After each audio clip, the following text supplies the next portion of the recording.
Shalom, selamat pagi Bapak Ibu Saudara-saudari yang terkasih di dalam Tuhan. Puji syukur kepada Bapa di surga, hari ini diberikan kesempatan oleh Om Doni dan Tante Lance yang terkasih untuk membagikan renungan mingguan hari ini. Sebelum itu, baiklah kita berdoa. Bapa, terima kasih buat hari yang Engkau beri. Terima kasih buat nafas kehidupan-Mu dan anugerah-Mu yang selalu baru bagi kami. Tuntun kami setiap hari semakin serupa dengan gambaran anak-Mu dan melakukan kehendak-Mu. Dalam nama Yesus, haleluya, amin. Tema renungan kita pada pagi hari ini adalah perjanjian, atau yang biasa kita kenal dengan kata covenant. Hal ini sering kita dengarkan mengenai kemitraan dengan Tuhan. Konsep yang menceritakan bagaimana manusia berjalan bersama dengan Tuhan, bekerja bersama-sama dengan Tuhan, atau seseorang untuk menyelesaikan sebuah tujuan bersama. Konsep ini selalu muncul dalam Alkitab, tetapi sayangnya konsep ini jarang kita bahas. Apakah Bapak Ibu pernah terlibat dalam sebuah kontrak kerja? Kerjasama dengan dua buah perusahaan, atau kontrak dagang, atau yang paling simpel, kita berjanji kepada anak terkasih kita untuk membelikannya sebuah ice cream. Ya betul, ini adalah sebuah bentuk perjanjian. Perjanjian, jika dapat saya jabarkan, adalah kurang lebih seperti ini. Perjanjian adalah kesepakatan antara kedua belah pihak atau lebih, di mana masing-masing pihak berjanji dengan sumpah yang dimeteraikan dengan darah untuk melakukan bagian mereka masing-masing dalam mencapai tujuan bersama. Saya ulangi sekali lagi Bapak Ibu, supaya kita lebih ingat baik-baik. Perjanjian adalah kesepakatan antara dua belah pihak atau lebih, di mana masing-masing pihak berjanji dengan sumpah yang dimeteraikan dengan darah untuk melakukan bagian mereka masing-masing dalam mencapai tujuan bersama. Pada awal penciptaan, pada waktu itu belum ada perjanjian. Yang ada hanya mandat kemitraan. Tuhan ingin bahwa apa yang terjadi di surga terjadi pula di bumi, di mana dunia yang penuh kasih, keadilan, dan kedamaian dapat terwujud. Tapi sayangnya, manusia memberontak dari sebuah hubungan kemitraan, sehingga menyebabkan masuknya korupsi dan ketidakadilan, tragedi dan kematian. Apa yang terjadi setelah manusia memberontak dari mandat tersebut? Tuhan mendekati mereka dengan perjanjian. Pada Kejadian pasal 3, ada tersirat mengenai janji seorang penebus, yaitu keturunan dari Hawa.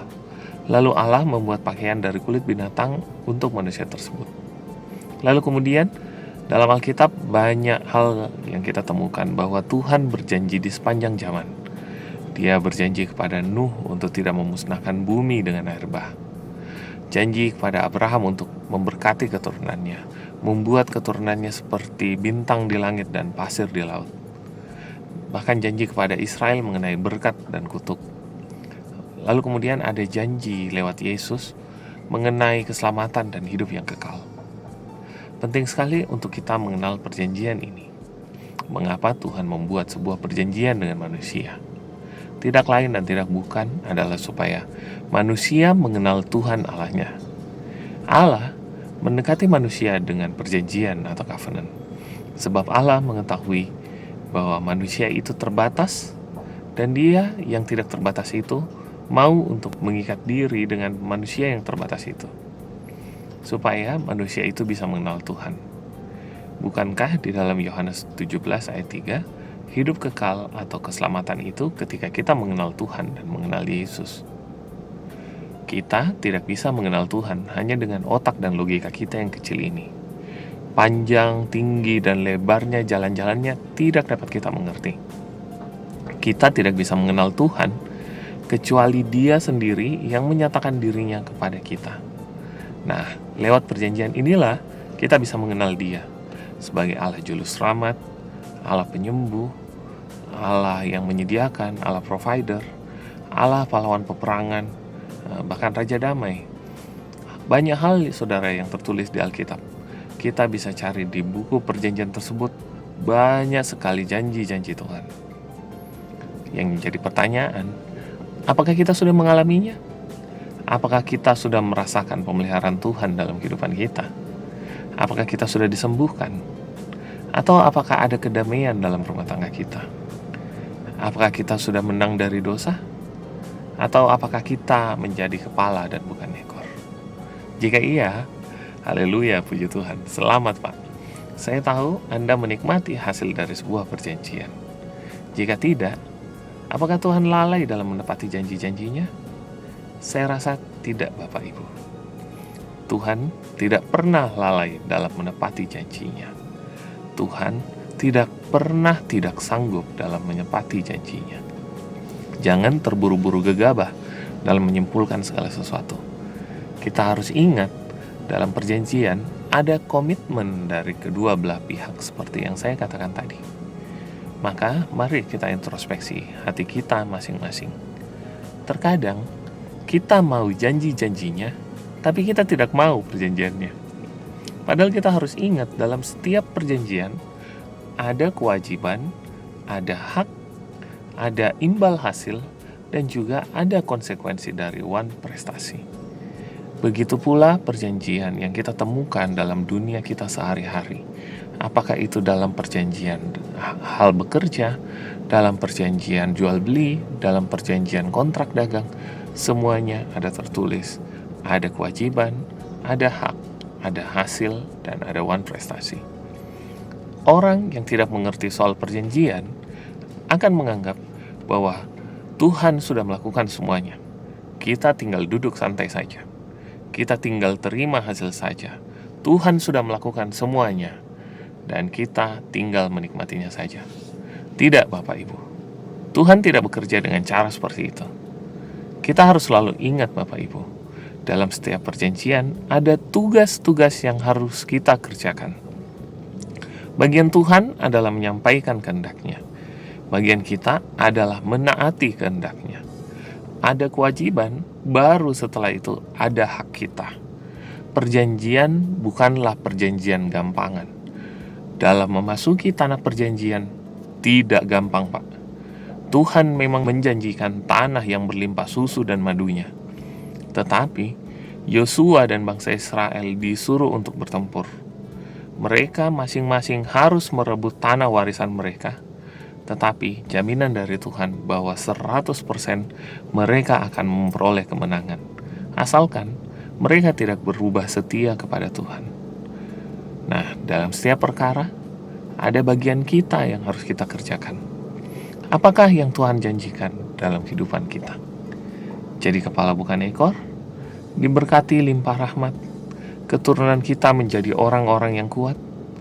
Semua akan terjadi asalkan kita mendengarkan suara Tuhan hari ini dan melakukannya dengan setia. Hal ini pun bisa kita baca dalam Ulangan 28 mengenai berkat dan kutuk. Saya coba bacakan Bapak Ibu. Ulangan 28 ayat 1-3. Jika engkau baik-baik mendengarkan suara Tuhan Allahmu dan melakukannya dengan setia segala perintahnya yang kusampaikan kepadamu pada hari ini, maka Tuhan Allahmu akan mengangkat engkau di atas segala bangsa di bumi. Segala berkat ini akan datang kepadamu dan menjadi bagianmu, jika engkau mendengarkan suara Tuhan Allahmu. Diberkatilah engkau di kota dan diberkatilah engkau di ladang. Dan seterusnya, saudara. Kita bisa baca sendiri. Hal itu pun terjadi sebaliknya. Ada konsekuensi jika kita tidak mendengarkan suara Tuhan. Dalam Ulangan 28 ada bagian yang mengisyaratkan bagaimana kutuk akan datang jika kita tidak hidup di bawah berkat. Lalu ada pula di Ulangan 11 ayat 1. Janji Tuhan bahwa haruslah engkau mengasihi Tuhan Allahmu dan melakukannya dengan setia kewajibanmu terhadap Dia, dengan senantiasa berpegang pada segala ketetapannya, peraturannya, dan perintahnya. Ternyata ada kewajiban yang harus kita laksanakan, saudara. Doa saya dalam lubuk hati yang terdalam bagi seluruh jemaat Eklesia Tanjung Bunga untuk mengikatkan diri kepada Allah yang sungguh baik itu dalam sebuah perjanjian dan merasakan keindahan dari mengenal Tuhan, penyediaannya, penyertaannya, kesembuhannya, berkat-berkatnya, apa saja yang baik yang Tuhan selalu sediakan di Taman Eden. Tapi jangan senang dulu Bapak Ibu. Di lain pihak, ada yang tidak senang dengan perjanjian tersebut. Ada satu aktor bayangan yang namanya iblis selalu mencoba untuk menggagalkan tiap-tiap perjanjian yang dibuat. Sebab dia adalah bapa segala dusta. Dia sudah bekerja waktu di Eden. Dia tidak akan kalah tanpa perlawanan. Ada kerajaan kegelapan yang tidak menghendaki agar apa yang terjadi di sorga tidak terjadi di bumi. Mereka selalu berusaha untuk membuat kita tetap hidup di bawah kutuk, bukan berkat. Nah, ini dinubuatkan dalam kitab Daniel 11 ayat 32, bahwa antikris akan datang dan membujuk umat perjanjian dengan kata-katanya yang licin, sehingga mereka murtad dari perjanjian Tuhan dan akhirnya jatuh. Dikatakan, tetapi umat yang mengenal Allahnya akan tetap kuat dan akan berhasil. Dikatakan dalam bahasa Inggrisnya, they shall be strong and do exploits. Nah, setiap hari kita selalu dibujuk dan dialihkan perhatiannya dari perjanjian kita. Banyak hal, dari ketakutan di media, kecemaran yang menarik kita untuk jauh dari kehidupan yang kudus, prostitusi yang merusak perjanjian pernikahan, kehidupan hedonisme yang menyebabkan kita jauh dari persekutuan dengan Tuhan, tuntutan pekerjaan yang menjauhkan kita dari keluarga, bahkan entertainment yang menjauhkan kita dari komitmen pelayanan. Banyak sekarang sajian-sajian di TV, di Netflix yang sekarang memperlihatkan bahwa kawin cerai itu adalah hal yang biasa. Hubungan yang casual adalah hal yang lumrah bagi anak muda. Padahal hal tersebut merusak perjanjian di hadapan Tuhan. Ada sebuah penelitian di Amerika, saudara, bahwa 83% suami istri yang bercerai berasal dari keluarga yang bercerai pula.